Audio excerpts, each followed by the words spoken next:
Usually, when we talk about a scientific inquiry or even like a medical diagnosis, there is this underlying expectation of precision. Oh, absolutely. You want things clearly defined. Right. You think of engineering or like you break your arm, the x-ray shows that jagged white line, and the doctor just points at the film and says, there it is. Broken or not broken, it's binary. Exactly. Yeah. It's clean, it's measurable, and honestly, it is deeply comforting. We like things to be visible. We really do. I mean, we want the universe to fit into our neat, carefully constructed logical boxes. It makes us feel safe. But then you step into the world of anomalous phenomena. You look at the truly unexplained, and suddenly that x-ray machine just shatters. Yeah, the tools completely fail. They really do. You are looking at a landscape that completely defies our basic tools of measurement. And, well, that brings us to the fascinating, almost unbelievable intellectual arc we are exploring today. It is such a wild journey. I'm so excited to get into this one. Same here. For this deep dive, our mission is to unpack this massive stack of sources we have today. We've got translated academic papers, historical letters, excerpts from foundational texts. And they all detail the evolution of one incredibly unique mind. Yes, Aimé Michel. We are looking at what happens when a mathematically rigorous academic, someone who demands absolute X-ray precision, sets out to study flying saucers. And it's not a straight line, which is the irony here. It's this dramatic three-stage intellectual evolution. Right. First, he proves his own theories. Then he has them mathematically destroyed by mainframes and archival records. And finally, he ends up predicting what he called a soft apocalypse. It is one of the most compelling intellectual journeys of the 20th century, largely because it forces us to confront the limitations of human cognition itself. Okay, let's unpack this. Before we even get to the flying saucers, who is Aimé Michel? I mean, who is this guy, and how does someone's physical suffering shape their view of the universe? That is the perfect place to start, because looking at the sources today, it becomes immediately clear that Michel was not, a pulp magazine journalist. Right. He wasn't trying to sell cheap sci-fi paperbacks. Exactly. He was a highly sophisticated academic, a classically trained philosopher. In fact, he was licensed in philosophy in 1939 in France. Which, think about the context there. This is rigorous, classical French philosophical training right in the years leading into the Second World War. Right. And he follows that up with advanced postgraduate certificates in psychology and classical literature. So he really understands the human mind. He understands narrative structure, and he possesses this ironclad grasp of logic. He does. He brings a deeply humanities-based rigor to his thinking, but he marries that with hard applied physics. This is the part that blew my mind, the sound engineering aspect. Yeah, in 1944, he becomes a sound engineer at the French Broadcasting Service, the RDF. And getting that job was no joke. Oh, not at all. To even get that position, he had to pass an incredibly grueling entrance exam designed by Pierre Schaeffer. Pierre Schaeffer, for those of you who don't know, he was this pioneering avant-garde composer, like the father of musique concrète. Exactly. Musique concrète was all about manipulating recorded sounds. Right. Separating the signal from the noise and really deeply understanding the physical properties of acoustics. So Michel had to possess a profound understanding of wave mechanics, frequencies, and just applied technology in general. He sits perfectly at this bizarre intersection of classical philosophy and hard acoustic engineering.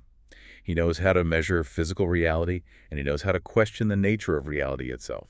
But the defining crucible of his life isn't his education at all, it's his health. The biographical sources detail this with so much poignancy. He is really heartbreaking when you read about his early life. It is. On his very first day of school at the age of 5, Michel was stricken with poliomyelitis. Just think about the psychological impact of that.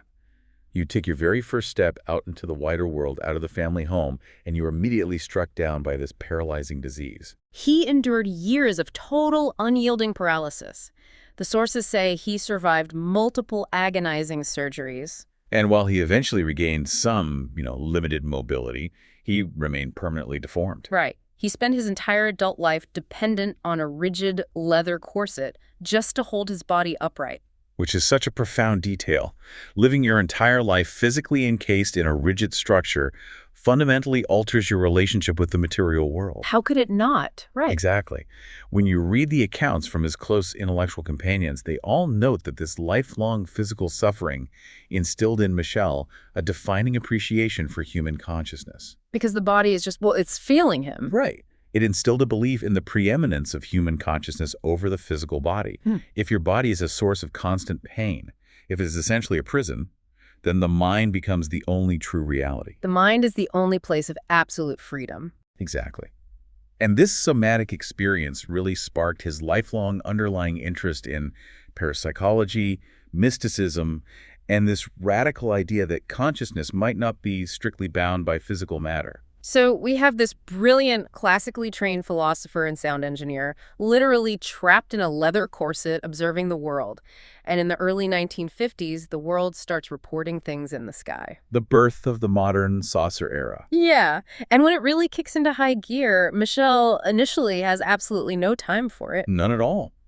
He dismisses the reports outright. He views them as journalistic fabrications, mass hysteria, or, at best, classified military test flights. It just doesn't fit into his rigorous logical framework. He's looking for that X-ray precision, and UFOs sound like fairy tales. But by 1951, the data forces his hand. The sheer volume of the reports is one thing, but the quality of the observers changes everything for him. Right. We're not talking about a lone person in a field after a few drinks. We're talking about commercial pilots, military officers, trained radar operators reporting objects that defy known aerodynamics. Confronted with that high-quality data, his intellectual honesty overrides his skepticism.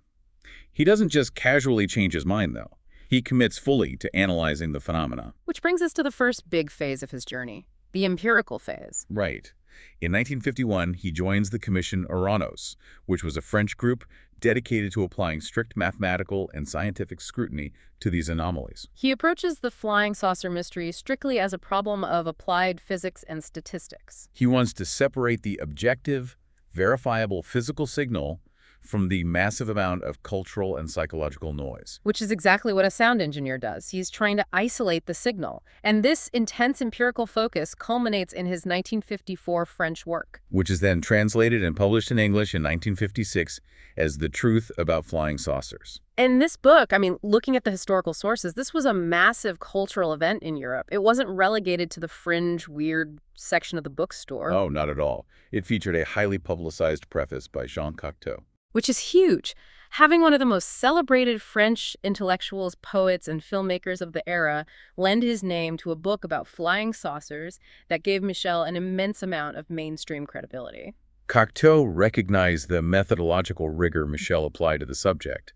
Michel didn't just, collect campfire stories and publish them. He built a systematic, analytical database. He filtered thousands of global sightings. He pulled data from the United States Air Force's official investigations like Project Sign and Project Grudge. And he cross-referenced these accounts with international meteorological data, mostly just to rule out weather balloons and atmospheric phenomena. He was conducting first-hand investigations of contemporary radar visual cases. He threw out all the blurry photographs, the lone witnesses, the purely anecdotal stories. He only wanted cases that possessed objective, quantifiable physical characteristics. He was hunting for the jagged white line on the X-ray. For example, he focused heavily on radar visual synchronization. Right, which is where a pilot sees a metallic object performing a 90-degree turn at supersonic speed, and the ground radar operator tracks that exact same impossible maneuver on the screen simultaneously. You can't hallucinate a radar ping. And he also cataloged electromagnetic disruptions, like the numerous reports of vehicle engines stalling completely when an object flew close by. Only to restart perfectly once the object departed. It's a localized physical effect. And he calculated aerodynamic maneuvers that simply could not be performed by conventional airframes without, tearing themselves apart from G-forces. But the part that he was particularly obsessed with was the tangible residues, the actual physical material left behind. Yes, specifically the phenomenon of angel hair, which just conceptually is so strange. It is a fascinating, highly specific detail from the sightings of the early 1950s. Multiple, unconnected witnesses across entirely different continents would report this fragile, fibrous substance falling from the sky. And this was always immediately following the low-altitude departure of a saucer, right? Exactly. Witnesses described it as looking like gossamer or spider webs. But the weird part is what happened when they tried to touch it. Right. When they tried to pick it up, it would rapidly sublimate. Meaning it wouldn't melt like ice, leaving a puddle. It would just transition directly from a solid state into nothingness. No moisture left behind at all. Michel analyzed reports of this tangible data, applied his strict statistical training, and arrived at two very distinct, mathematically derived conclusions regarding the phenomenon. I was reading through his probability calculations in the sources, and they are striking because they leave zero room for ambiguity. He was very confident. First, he calculates that there is an approximately 100% certainty, near absolute mathematical proof, that the phenomenon represents a genuine, unexplained physical anomaly. He methodically proves that the highest quality cases simply cannot be dismissed wholesale as atmospheric misidentifications or hoaxes. The synchronization of multiple sensors, like human eyes, radar, and electromagnetic effects, it just didn't allow for a completely naturalistic or psychological explanation. The signal was real. And that leads directly to his second calculation, which concerns the origin of the signal. He calculated an approximately 60% probability for the extraterrestrial hypothesis, the ETH. 60%. Based on the data, he argued there was a 60% mathematical likelihood that these physical objects were artificial craft from a vastly different planet. They were interplanetary visitors. Yeah. Now, for a rigorous, highly respected academic to publish a 60% probability of extraterrestrial visitation in the mid-1950s, that was intellectually explosive. Oh, it put a massive target on his back. But he welcomed the fight. Michel aggressively debated the mainstream skeptics. And his primary adversary became Donald H. Menzel, the renowned Harvard astrophysicist. Menzel was basically the ultimate heavyweight debunker of the era. His primary thesis was that the vast majority of these unexplained radar and visual sightings were complex optical illusions. Menzel argued for temperature inversions, atmosphere hazes, and specifically the mirage effect. Right. He claimed witnesses were seeing bright stars and planets like Sirius or Saturn, and their light was being refracted through anomalous atmospheric layers, creating the illusion of a hovering, darting metallic disk in the sky. Menzel's theories provided a very comforting, scientifically sanctioned off-ramp for the mainstream establishment. It let everyone go back to sleep. But Michel recognized the fundamental physical flaw in Menzel's argument, and he dismantled it mathematically. Because of the radar, right? Exactly. Michel pointed out that optical mirage theories are wholly incompatible with multi-station radar trackings. If a pilot is experiencing an optical mirage of the star Sirius due to light refraction, a radar dish 50 miles away is not going to paint a solid high-velocity target on its screen that perfectly matches the pilot's visual line of sight.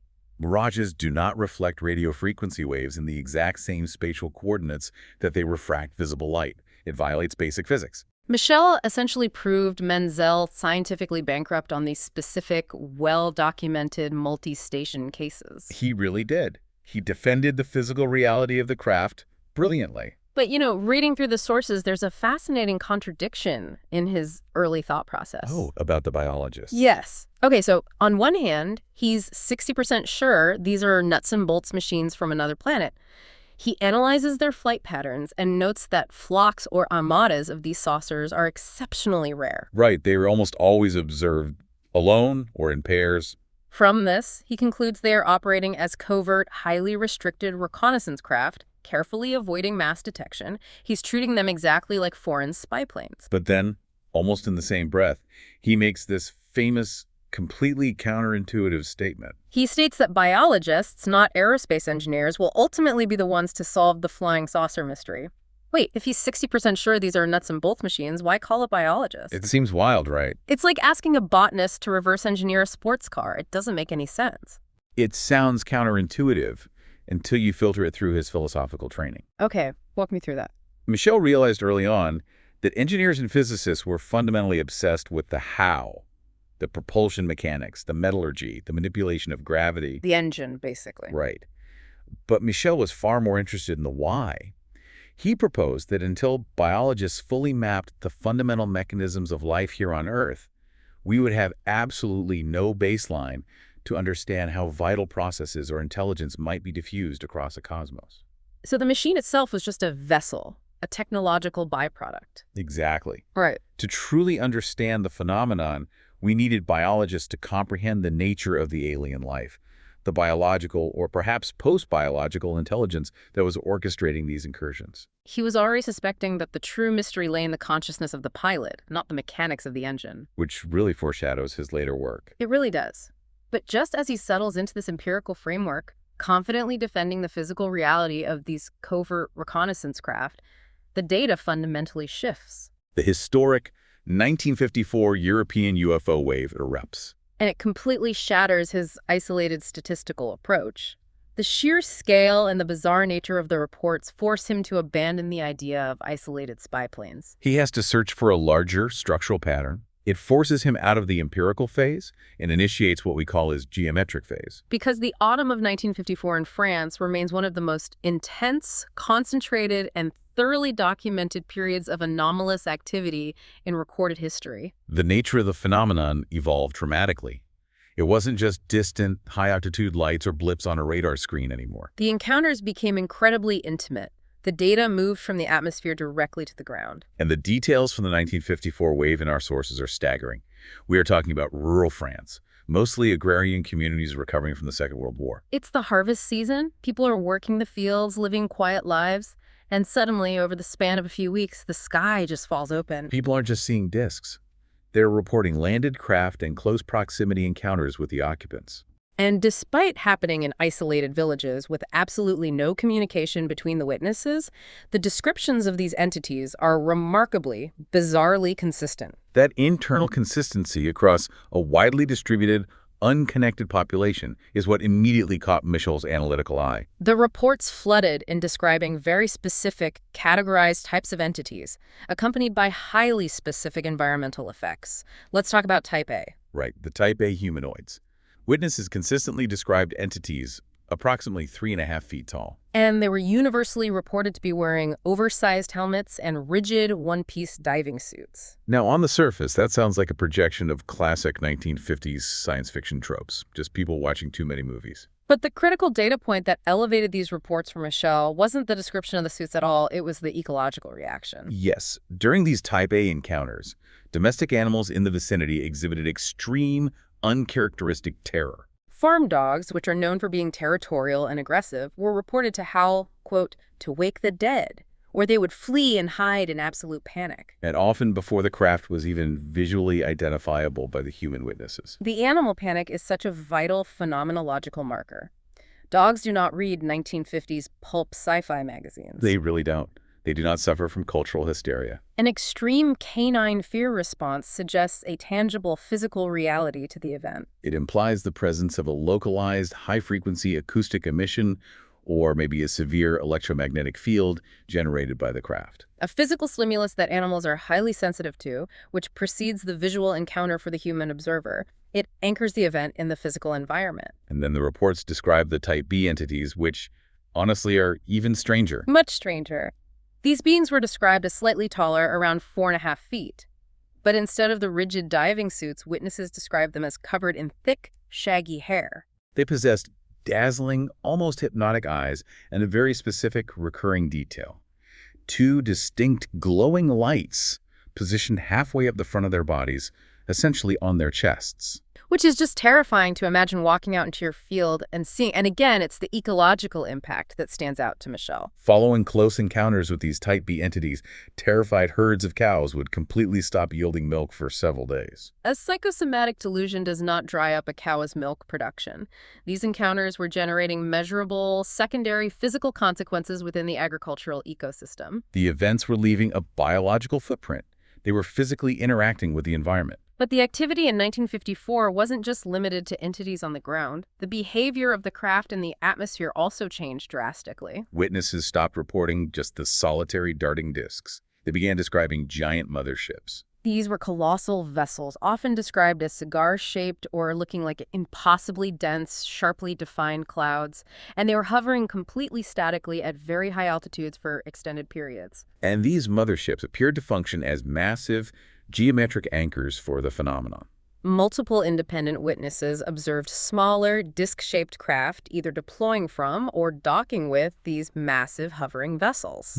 They moved along distinct, straight radial paths. To a military observer, it looked exactly like a highly organized, systematic deployment of reconnaissance drones from a central command carrier. But out of all these bizarre reports, the one that truly convinced Michel he was dealing with an active, responsive intelligence was the Ananias case. Ah, yes, the Ananias case. A group of about a dozen witnesses, led by a man named Ananias, are observing one of these landed or low-hovering craft. They can clearly see the entity's position on top of or outside the vessel. And in a moment of either incredible bravery or sheer human bewilderment, the witnesses start waving their arms enthusiastically at the craft. And the entities mirror their gestures perfectly. They wave back in exact synchronization. For an empirical researcher like Michel, the Ananias case is phenomenological gold.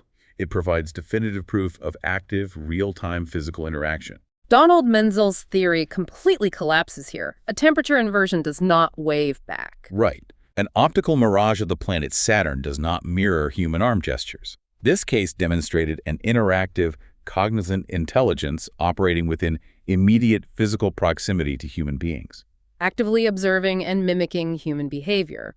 So Michel is sitting in Paris, receiving this absolute deluge of terrifying reality-bending reports. Dogs howling, cows drying up, massive cigar ships deploying fleets of discs, alien entities waving at farmers. The sheer volume of data is overwhelming. How does a rationalist organize this level of chaos? He looks for the underlying structure. He looks for the geometry. The conceptual breakthrough that defined his geometric phase occurred during a conversation in 1953 with a colleague. A chemical engineer and writer named Jacques Bergier. Right. Bergier posed a brilliant, highly restrictive methodological question.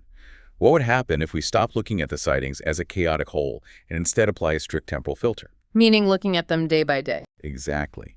What if we take a geographic map of France and only plot the sightings that occur within a single, rigid, 24-hour window? Would their seemingly random geographical distribution align with known global magnetic lines of force?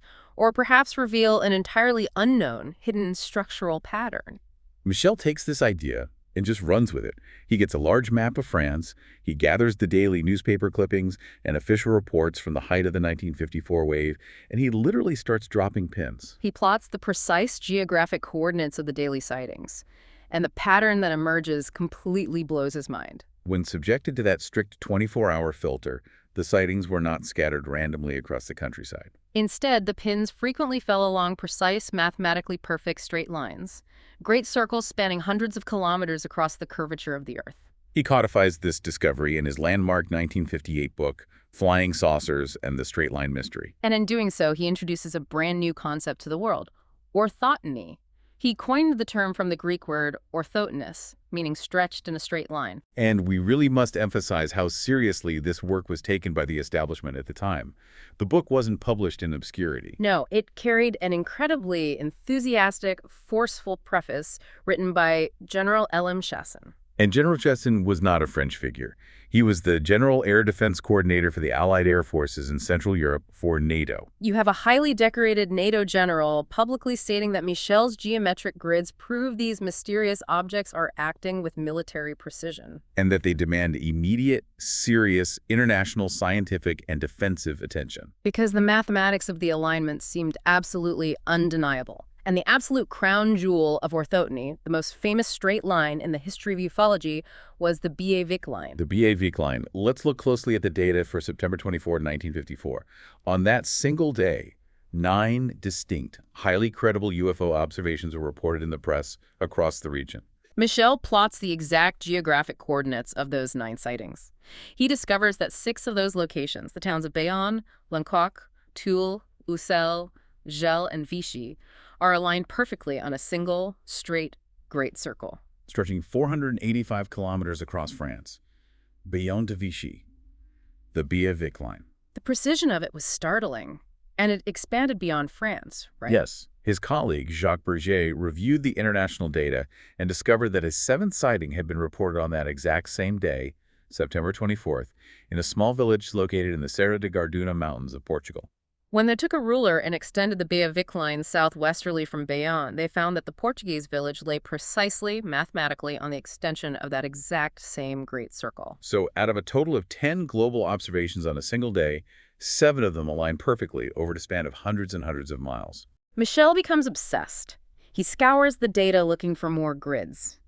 He charts an October 15th line that perfectly aligns 5 separate sightings over an 1,100-kilometer stretch, running from England, across the Channel, all the way down into Italy. It looks exactly like a deliberate, continent-wide sweep. And to back up his visual maps, the mathematicians step in to validate the probability.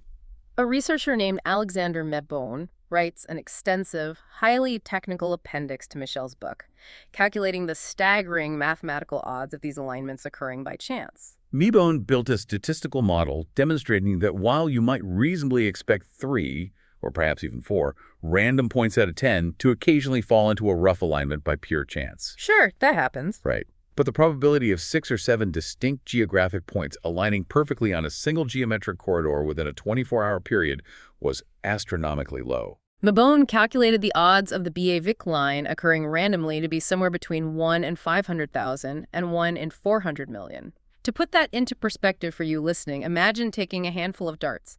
You turn your back to a massive wall map of Europe, and you throw the darts blindly over your shoulder. And somehow, defying every known law of probability in physics, 7 of those darts land in a mathematically perfect straight line stretching from Portugal to central France. To Aimé Michel, this was the ultimate revelation. This was the 1 in 400 million proof of a systematic alien surveillance grid. He had the statistical math, he had the endorsement of a NATO general, and he had the flawless geometry of the BA-Vic line. He believed he had definitively cracked the code of extraterrestrial behavior. It was statistically incompatible with random distribution. To Michel, and to thousands of researchers who adopted his methods, orthoteny indicated a deliberate, highly intelligent, systematic global reconnaissance pattern conducted by an advanced non-human intelligence mapping our planet. So he has the ultimate proof. Orthoteny is the answer. The scientific method has triumphed. But then the story takes a massive turn. It really does. What happens when the math you relied on turns against you?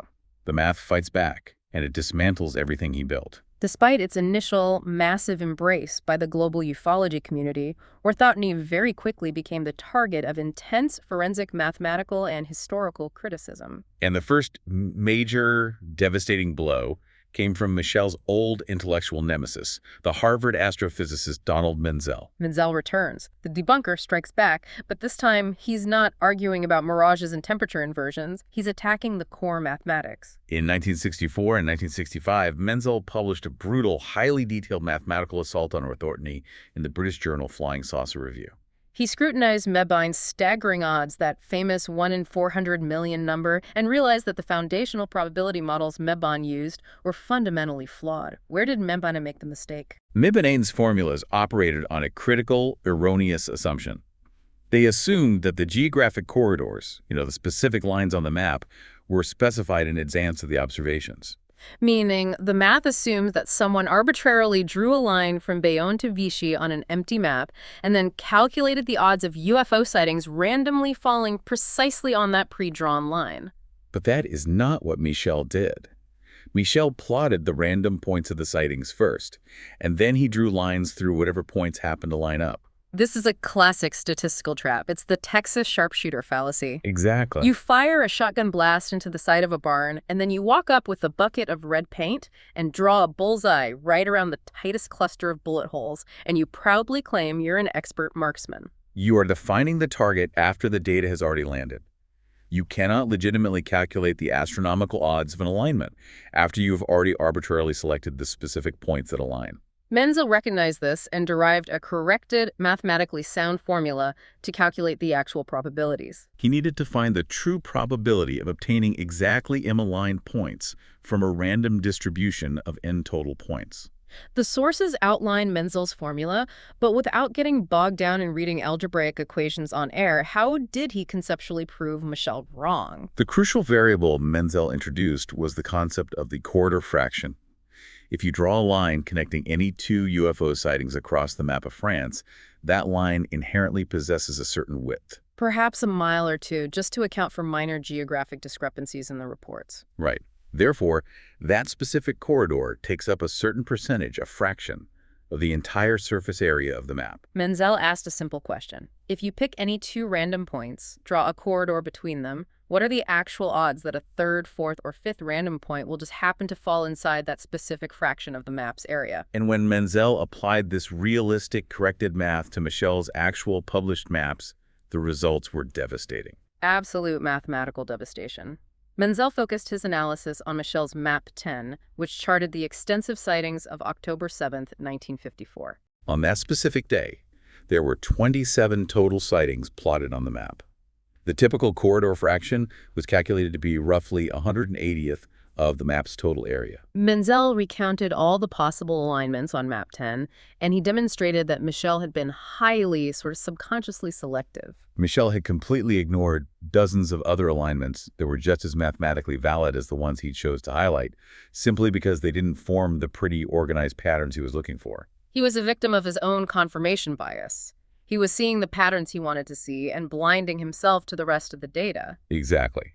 For example, on a map containing 27 random points, pure chance and geometric probability dictate that you should find approximately 48 lines that connect exactly 3 points. Michel claimed in his book that he found 19 meaningful three-point lines, arguing this proved non-random intent. But when Menzel meticulously recounted all the possible connections on that exact same map, he found 42 three-point lines.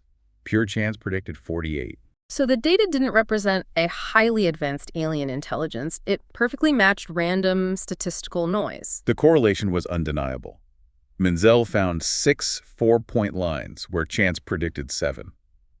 It was an almost perfect, undeniable agreement between Menzel's actual recounted alignments and the theoretical predictions of pure, unadulterated chance. The networks were an illusion. Entirely an illusion. But I'm looking at the major networks, the massive continent-spanning alignments like the BA-Vic line.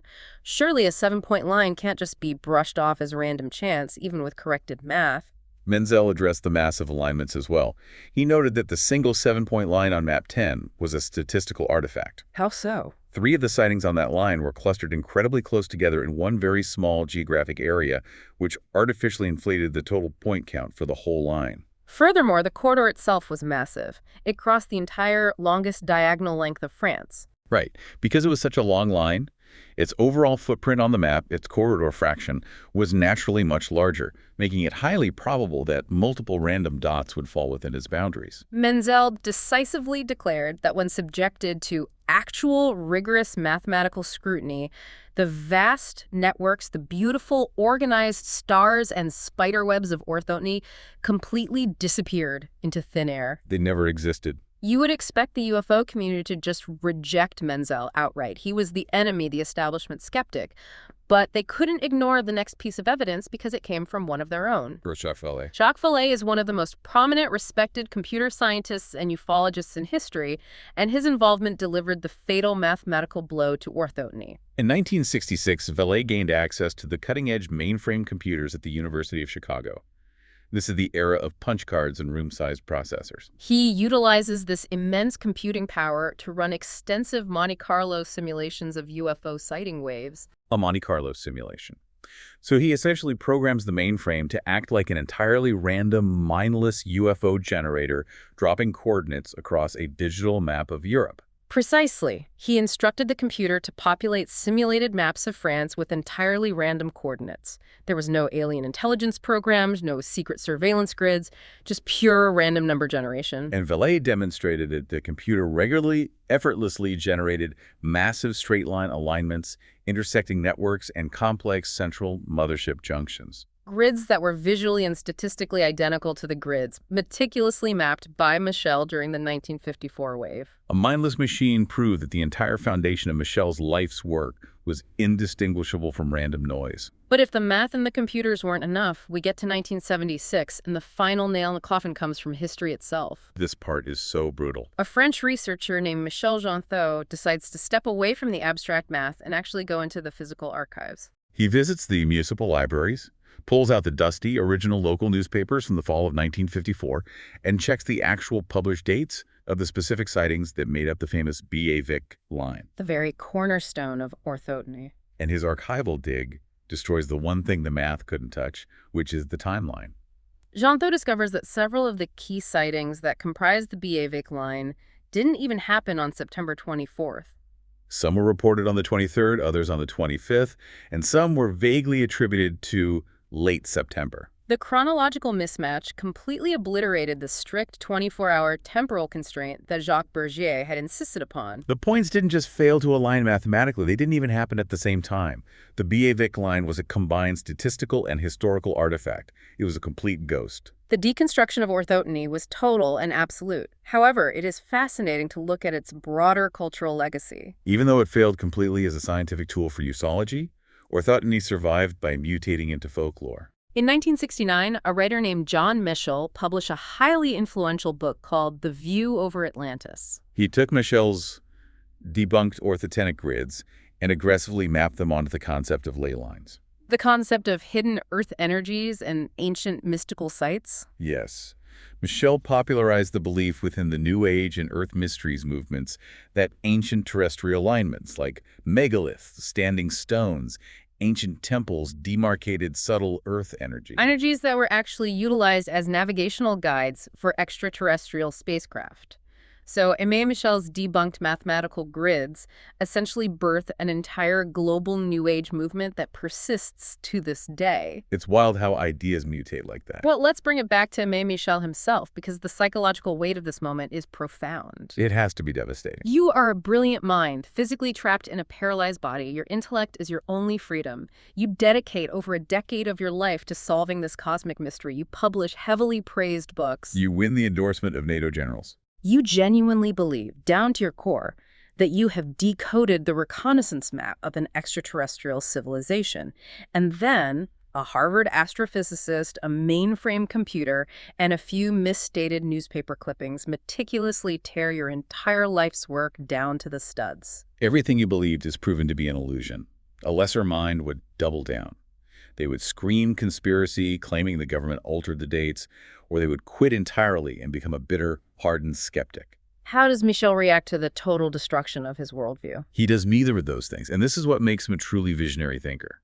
This profound, undeniable empirical defeat triggered a massive philosophical crisis within him. He didn't abandon the phenomenon, but he completely, radically abandoned his approach to it. He realized that the failure of orthoteny wasn't just a matter of bad math or messy historical records. It was a symptom of a fundamentally flawed way of human thinking. He realized that searching for middle spaceships and geometric grids was entirely the wrong paradigm. And this epiphany leads us into his philosophical phase, and specifically, his concept of the cognitive barrier. Michel steps back, looks at the entire history of the debate, and realizes that both factions, the mainstream debunking scientists like Menzel and the enthusiastic nuts-and-bolts ufologists like himself, were making the exact same arrogant, fatal mistake. He termed this fundamental flaw anthropocentric reductionism. Anthropocentric meaning human-centered. We were reducing the cosmos to our own level. Precisely. Both the skeptics and the believers were operating under the unquestioned assumption that if an advanced, non-human intelligence were visiting Earth, it would inherently operate within human categories of reason and motivation. We assumed they would use physical metallic craft for exploration, much like our own naval ships or early space capsules. We assumed they would want to conquer us for resources, study us scientifically, or eventually land on the White House lawn to establish diplomatic contact. We were entirely projecting our own evolutionary baggage, our human history of conquest and exploration onto the cosmos. In 1969, he crystallizes this realization in a landmark essay titled The Problem of Non-Contact. It was later published in a famous collaborative volume called The Humanoids. In this essay, Michel formulates a radically new, terrifyingly humbling perspective. He argues that if flying saucers represent a genuine, highly advanced non-human presence, the evolutionary chasm separating them from humanity would be so vast that it would render their motivations, their technology, and their very modes of existence completely and utterly incomprehensible to the human brain. To effectively communicate this cognitive barrier, he developed two brilliant evolutionary analogies that have since become absolute classics in the study of anomalous phenomena. The first is known as the chimpanzee parable. I found this analogy profoundly unsettling because it places humanity entirely at the bottom of the intellectual food chain. It is deeply humbling. Michel asks us to imagine humanity's attempt to understand the motives of UFOs as being analogous to a chimpanzee caught in the gears of the mid-century space race. Imagine NASA captures a chimp named Ham and launches him into orbit inside a Mercury space capsule. During that flight, Ham experiences very complex, undeniable, entirely objective physical events. He feels the extreme confinement of the suit. He experiences the bizarre sensation of zero gravity. He feels the crushing, agonizing G-forces of atmospheric reentry. He hears the rhythmic beeping of the physiological monitors tracking his heart rate. Ham is experiencing physical reality. If Ham could talk, he could definitively prove to other chimps that the capsule exists. It's an objective, measurable reality to him. He is experiencing the phenomenon. He's experiencing it, but he is utterly incapable of comprehending it.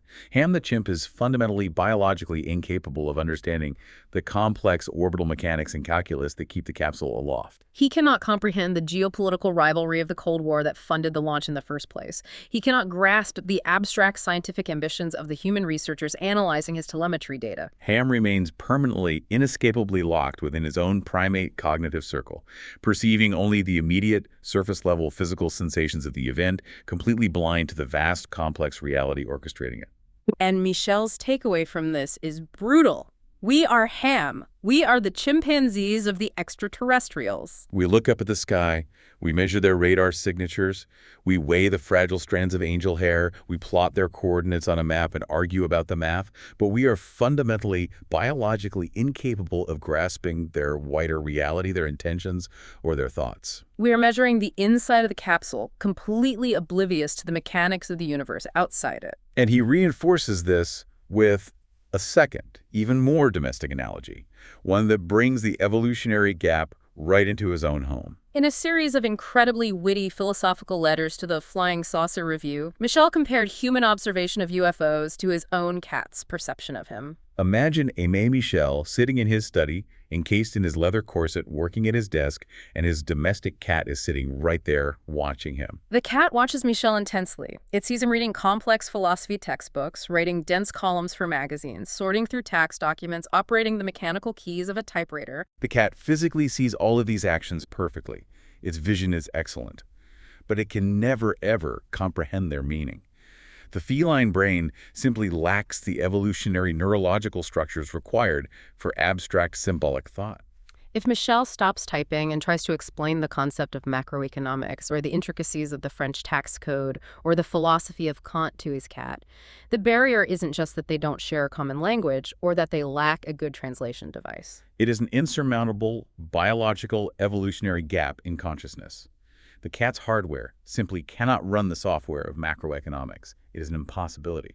And Michel boldly asserted that this exact same evolutionary gap exists between humanity and the intelligence behind the flying saucers. The intelligence operating these phenomena is so far beyond our evolutionary stage that their reality is invisible to our cognition. He summarized this entire philosophical shift in one devastating, brilliant core maxim. We cannot understand the UFO because we are incapable of thinking it. We are incapable of thinking it. That completely reorients the mystery. It's not that the aliens are hiding behind clouds or that the government is covering up the evidence. It's that they are cognitively invisible to our processing power. They are operating on a frequency our brains are not equipped to receive. Exactly. And this realization led him to develop a socio-psychological concept he called methodical pessimism. He used this to explain why society reacts the way it does to the phenomena. How does methodical pessimism function in practice? Why are we so resistant to this realization? Michel observed that human belief systems, our cultural and scientific mental universes, are highly, almost violently resistant to change. When a society is confronted with a truly destabilizing anomaly, something that threatens to completely shatter its established paradigm, like the undeniable presence of an incomprehensible, non-human intelligence, that society will invariably choose cognitive comfort over objective truth. The collective human mind will prefer to reframe, dilute, or completely ignore the anomaly rather than undergo the sheer psychological pain of intellectual transformation. We would rather be comfortably, safely wrong in a small universe than painfully awaken to a vast, incomprehensible one. Yes. And this explained to him perfectly why the scientific establishment and people like Donald Menzel vehemently refused to truly study the phenomenon. It was far easier and significantly less psychologically damaging to reframe UFOs as psychological mass delusions, weather balloons, or atmospheric mirages. Dismissing them kept the human logical box intact.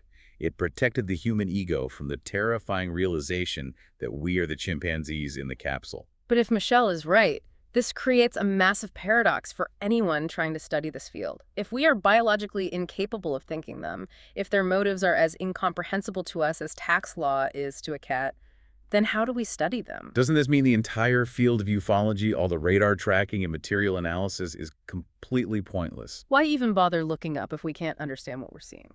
That is the ultimate existential question for the researcher, and it is the exact question Michel had to answer for himself. Under his new philosophical view, traditional physical ufology, the measuring of radar tracks, the collecting of soil samples, the drawing of geometric lines on maps, is entirely pointless. You aren't studying the phenomenon, you are merely measuring the bars of your own cognitive cage. You are cataloging the shadows on the cave wall. Which is exactly why Aimé Michel pivoted one last radical time.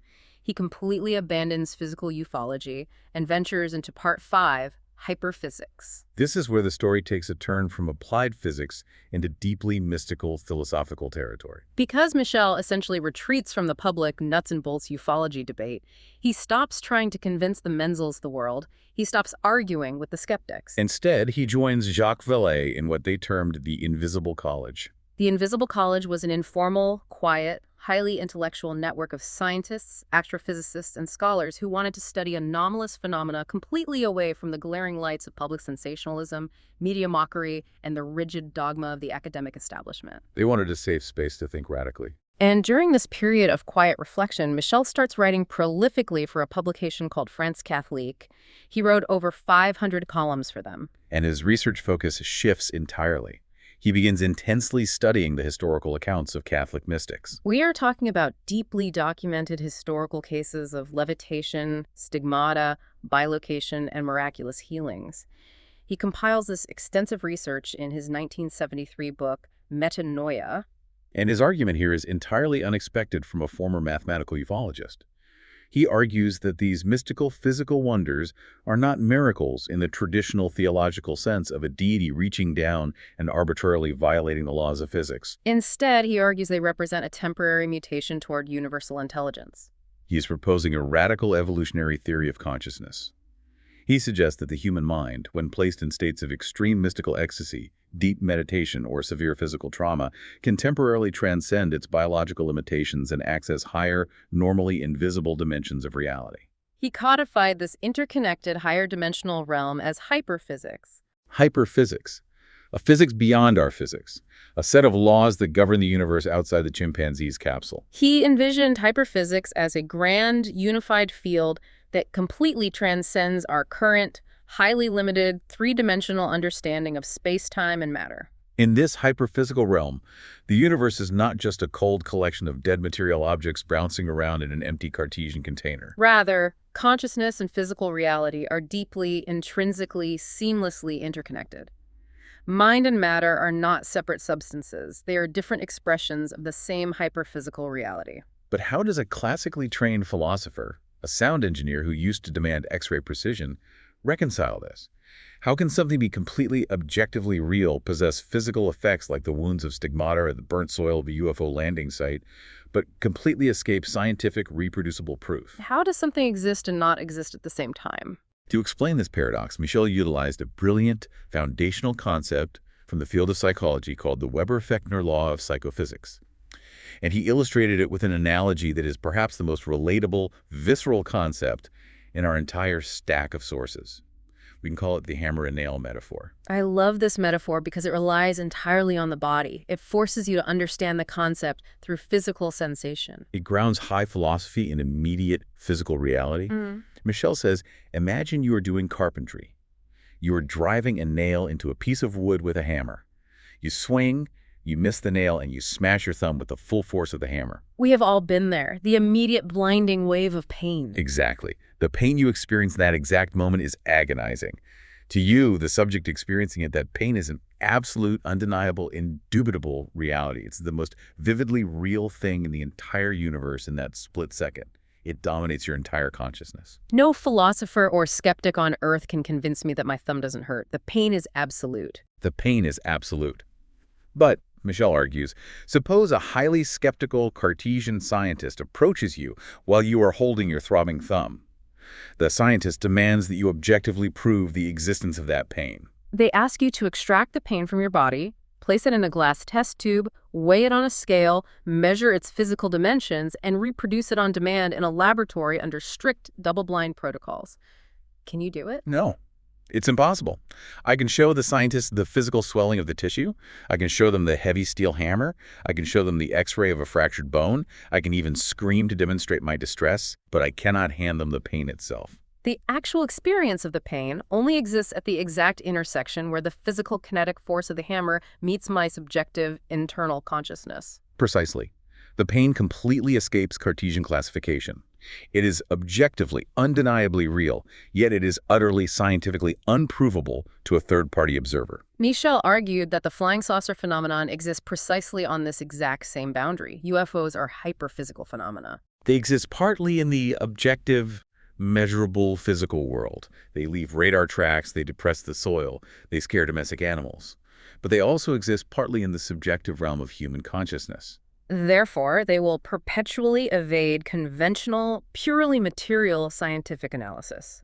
You cannot put a UFO in a test tube or lock it in a hangar any more than you can put the subjective experience of a smashed thumb in a test tube. The phenomena is an interaction between a higher reality and our limited consciousness. And this profoundly mystical, hyperphysical realization brings us to his final towering prediction, the ultimate culmination of his life's work. In his extensive private letters to his colleague Bertrand Mehoist, which were later compiled and published, Michel predicted what humanity is actually facing when we look up at the sky. He concluded that it isn't an invasion fleet preparing to land, isn't a diplomatic mission coming to share advanced technology. He warned that humanity is currently undergoing what he called the apocalypse small. The soft apocalypse. The soft apocalypse. And it is crucial to clarify what he meant by this, because the word apocalypse instantly conjures images of fire and brimstone, nuclear war, and Hollywood doomsday scenarios. Michel explicitly stated it is nothing like that. It is not a sudden, loud, violent cataclysm. No, it is far more profound, much quieter, and perhaps infinitely more difficult for the human psyche to endure. He described the soft apocalypse as a slow, quiet, agonizing, multi-generational dismantling of our entire materialist worldview. A slow-motion destruction of everything we think we know about reality. Yes. He argued that the persistent, unexplainable, often absurd intrusions of anomalies into our world, the UFOs that hover over military bases and then vanish into thin air, the telepathic experiences, the high strangeness of mystical occurrences, these are not random glitches in the Matrix. They are a form of deliberate cosmic pressure. The human mind can neither permanently ignore them, nor can it neatly integrate them into our current, rigid scientific paradigm. They sit just on the edge of our vision, constantly undermining our certainty. Because every time we try to put them in a logical box, they melt the box. They force us to confront the fact that our science is incomplete. The true underlying purpose of these phenomena, Michel concluded, is to slowly force a cognitive metamorphosis upon the human species. It is an evolutionary drag. The phenomena are designed to drag humanity, kicking and screaming against our own methodical pessimism, out of our comfortable, three-dimensional logical boxes. The soft apocalypse is the painful, chaotic process of awakening a primitive species to a vast, multidimensional, hyper-physical reality. So it's not an invasion of our airspace, it's an intervention in our consciousness. It is a form of cosmic exposure therapy. The intelligence behind the phenomenon is slowly stretching our brains over generations, introducing concepts just bizarre enough to break our paradigm, but elusive enough to avoid triggering absolute global panic. They are training us until we are no longer the terrified chimpanzee in the space capsule, but a species actually capable of understanding the stars. That is the beautiful, terrifying, and ultimately hopeful legacy of Aimé Michel. He started by trying to measure the metal of a ship, and ended by realizing the phenomenon was trying to measure us. What an absolutely incredible intellectual arc. Just to recap the staggering journey we have been on today, we started with a brilliant man encased in a rigid leather corset, a rigorous academic who demanded absolute mathematical certainty. He sifts through the noise and calculates a 60% probability of nuts and bolts extraterrestrial craft. Then, confronted by the bizarre Close Encounters of 1954, he discovers the grand geometric grids of orthoteny, the massive Biavik line, genuinely believing he has unlocked the surveillance map of the aliens. Then he has to sit and watch as Menzel's corrected equations, Vallee's mainframe computers, and dusty historical archives completely tear his life's work to shreds. And instead of retreating into bitterness or conspiracy, he dives deeper. He realizes the problem isn't the math, it's the biological limitations of our own brains. He gives us the profoundly humbling parables of the cat and the chimpanzee, explaining that we are simply incapable of thinking the phenomenon. And finally, he arrives at hyperphysics, viewing these absurd anomalies not as machines, but as the driving force behind a spiritual, cognitive, soft apocalypse meant to evolve human consciousness itself. If we pull this massive cosmic philosophy down and connect it back to your daily life, to you listening, the concept of methodical pessimism is incredibly relevant and deeply challenging. How often do we apply that exact same intellectual cowardice in our own lives? How often do we encounter something, a coincidence, an intuition, an anomaly that directly challenges our worldview, something that doesn't fit our neat, comfortable narrative, and instead of letting it change us, we just reframe it? We dilute it, we explain it away, or we ignore it entirely. We are all guilty of preferring the safety and comfort of our small logical boxes over the messy, expansive, terrifying truth of reality. We all desperately want the clean X-ray. We want the binary, unbroken answer. But the universe, it seems, is far more interested in our metamorphosis than our comfort.